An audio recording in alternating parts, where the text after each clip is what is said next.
UP की राजनीति में सभी सियासी दलों के चहेते बने मुस्लिम। आखिर क्यों मोदी, शाह, योगी और मायावती को भी लेना पड़ा यू टर्न। यूपी में आगामी उपचुनाव और 2027 विधानसभा चुनाव की तैयारियों में जुटी हैं सभी पार्टियां। मुस्लिम समुदाय को आकर्षित करने में जुट गए हैं सभी राजनीतिक दल।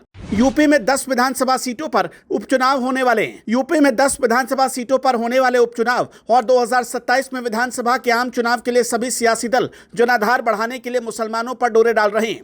कई दलों की विचारधारा अलग है, मगर ऐसे सियासी दल अपने दिल से भी मुस्लिम को बसाने के लिए बेताब है। विरोधी मानी जाने वाली बीजेपी भी मुसलमानों को साधने के लिए बड़ी तादाद में उनको सदस्य बना रही है।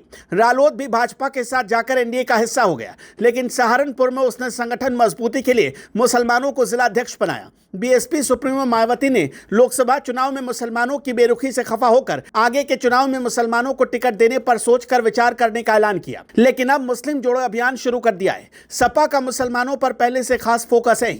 कांग्रेस भी लोकसभा में मुसलमानों का साथ मिलने के बाद उनको साधने में कोई कमी नहीं छोड़ रही। सियासी जानकारों के तर्क पर गौर करें तो मुस्लिम एकाएक सियासत में राजनीतिक दलों के चहेते बन गए। ऐसा कोई दल नहीं जो मुसलमानों पर फिलहाल डोरे नहीं डाल रहा हो। दूर विरोधी मानी जाने वाली भाजपा फिलहाल सदस्यता अभियान चला रही है।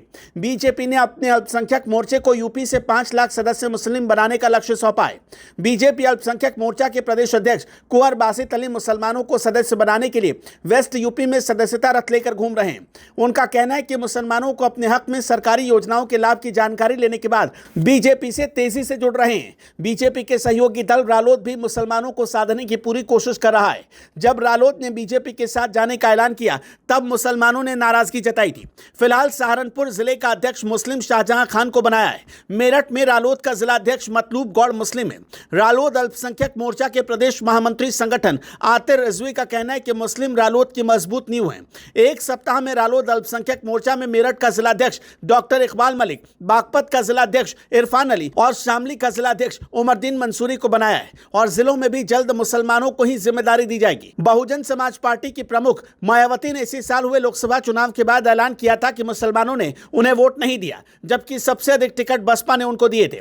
बसपा आगे के चुनाव में मुसलमानों को सोच समझकर टिकट देने पर विचार करेगी। इससे यह सियासी संदेश गया कि बसपा मुसलमानों से किनारा कर लेगी। हालांकि एक सप्ताह में मायावती ने मुसलमानों को पार्टी से जोड़ने का प्लान शुरू कर दिया। संगठन में फेरबदल किया। मुस्लिम नेताओं को मंडल और सेक्टर पर कोऑर्डिनेटर बनाया गया। इस काम में शमशुद्दीन राइन, नौशाद अली, मुनकाद अली, परवेज गोलू, जफर आदि कई नेताओं को बसपा ने लगाया है। इन मुस्लिम नेताओं का काम बसपा से मुसलमानों को जोड़ने का है। सभी दलों की मुसलमानों पर नजर होने के बाद इंडिया में शामिल सपा और कांग्रेस पे सतर्क हो गए।